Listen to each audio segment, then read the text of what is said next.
Hi guys, I actually had a question and I wanted to answer this question. What other options do I have to pay for this school?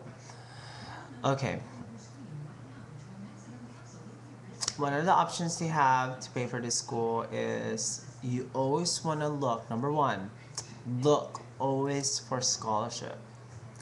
There are scholarships that are being offered based not only your design or your major, could be your background, your age, your financial need, your ethnicity, so many of those stuff. And a lot of people, a lot of me, for instance, me, don't really take the time to apply for those stuff, and what happens to that money is just pretty much just compiled there. And if you ever apply, you never know, you probably might win it. And if you win it, that's pretty much going to help your tuition.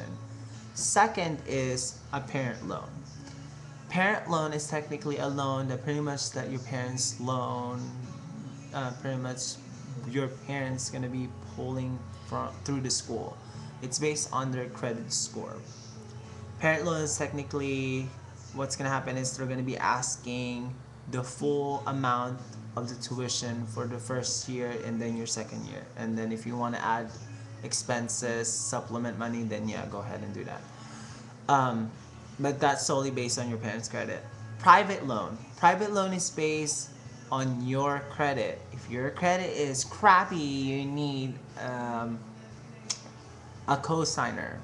The thing is, if you in FIDM, if you actually applied for the parent loan, your parents applied for it already and they got denied, they can't be the co-signer for your private loan because they already applied for that loan. So you're gonna have to find another person that could actually co-sign for you. Okay, that has a good FICO score. The higher the FICO score, the less the interest rate is. Another way that you get to get money from school is through technically FAFSA. You have to fill up your FAFSA form. If you're not familiar of it, you need to look it up. FAFSA. FAFSA is technically a form that you fill out that technically gives an idea of how much financial need you are and how much money they're probably willing to give you and lend to you. If you're under 23 below, what happens is they base this FAFSA based on your income tax return and your parents' income tax return. If you have never worked before, what's gonna happen? They'll just base it on your parents' income tax return. That's what's gonna happen. But if you're 24 above, they'll base that on your income tax return. So when you file, you pretty much use your information from your income tax return and fill it out. That will determine whether if you can get a grant. Grant is free money that's being given by the government. Or you can get two types of loans, subsidizing and unsubsidizing loan.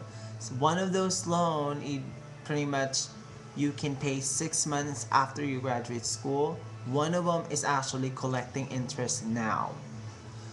Okay. Another way to pay for school is work studies. Work studies technically working from the school. But that's just also based if you're actually in a very, very low level of income. So there are ways to pay for school. So the only thing is if you are actually very resourceful. Sometimes I even hear people that would make deals with certain companies in their second year and say, okay, if for instance, I think they call that workers' comp. I don't know if that still existed, but my stepfather told me when he was young, he, made a deal with some company and said, okay, this is my talent, this is my ability, I will work for you. I will promise you to work for you for so many years if you pay for my schooling or for my study. Sometimes there's some company like that. There's ways to pay for school. So, but also you always want to keep in mind of saving money for school. there are actually a list of classes that you could be taking in community college. And sometimes by that there's just like maybe like eight or 10 classes that could transfer into FIDM. If you do that, that would lower some of your tuition on your second year. That start kicking in your second year. That will help a lot. By getting that, what you need to do is you need to ask the counselor or the admissions people what classes you'll be able to take in your local community college that could transfer into FIDN based on your major. And that would help a lot. That's pretty much what I did in some of my classes. Also, if you're going to be doing the community college based on just taking classes that you can transfer in, you can always go to their financial aid and you can also fill out the California waiver. California waiver is technically the school paying for your school tuition per unit. That's what I did. You fill that out and they base it in your income. Same concept. You're under 23, they base it in your income and your income and your parents' income. If you're 24 and up, or you're independent, or you're legally emancipated, you base it on your income. And depending on your income, if you fall in the below poverty level, they will pay for your tuition except your books.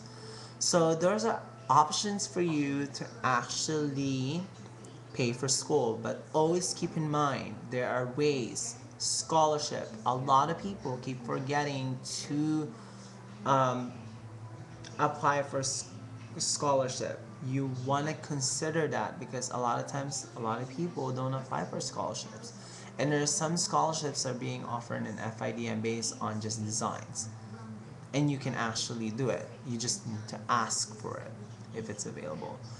So I hope that answers your question, and I will see you next time again. Bye, guys.